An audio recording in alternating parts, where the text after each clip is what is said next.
Skyrock pour les militaires. On débute avec les principales actions menées par nos armées dans nos outre-mer la semaine dernière. Les forces armées en Guyane ont poursuivi leur contribution aux actions interministérielles de soutien à la population en réponse à l'étiage observé depuis fin octobre sur le fleuve Maroni. La mobilisation des armées se traduit par le transport par air de denrées essentielles aux régions sinistrées à l'aide des avions de l'armée de l'air et de l'espace. Les avions CASA effectuent ainsi 1 à 2 rotations par jour pour livrer de l'eau et de la nourriture ainsi que des biens de première nécessité. La semaine dernière, ils ont ainsi livré un peu plus de 26 tonnes et 3000 litres de carburant. En Martinique, le partenariat militaire opérationnel réalisé par le 33e régiment d'infanterie de marine au profit de 25 militaires des forces armées d'Haïti s'est conclu par un exercice de synthèse qui est venu valider les acquis. De son côté, la frégate de surveillance Ventose a appareillé pour la mission Caribe Royal qui lutte contre le narcotrafic. Le navire a ensuite poursuivi sa patrouille tout en réalisant plusieurs exercices de sécurité à la mer avant de faire escale à Saint-Domingue en République dominicaine. En plus de son objectif initial, cette mission montre la détermination des armées françaises à lutter contre les trafics illicites de tout genre et ainsi favoriser la sécurité régionale.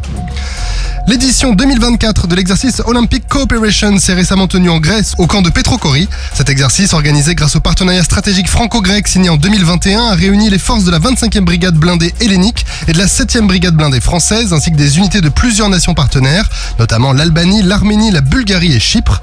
L'exercice a engagé sur des opérations offensives et défensives les soldats et les véhicules blindés de combat d'infanterie et autres blindés légers du 152e régiment d'infanterie de manœuvrer aux côtés des blindés grecs Marder et Léopard 2. Les troupes ont travaillé le combat en zone urbaine, des franchissements de coupures humides et des tirs réels.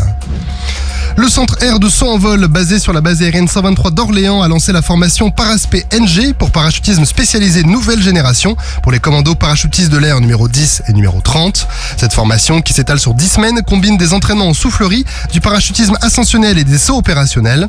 Pendant les premières semaines, les stagiaires ont découvert les techniques de conduite sous voile et de chute libre via des simulateurs avant d'effectuer leur premier saut en conditions réelles. Ils ont ensuite été qualifiés sur les brevets civils et militaires nécessaires pour progresser.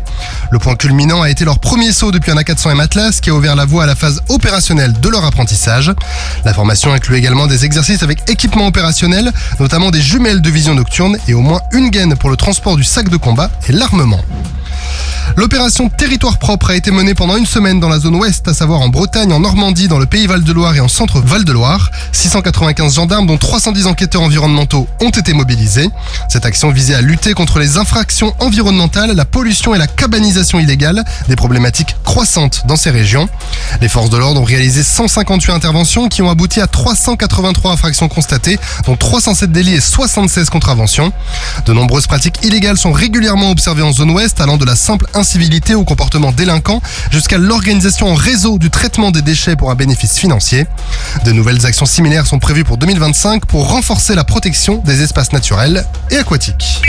Sur terre, sur mer, comme dans les airs. Skyrock PLM, en équipe avec Cuneo, la mutuelle des forces armées.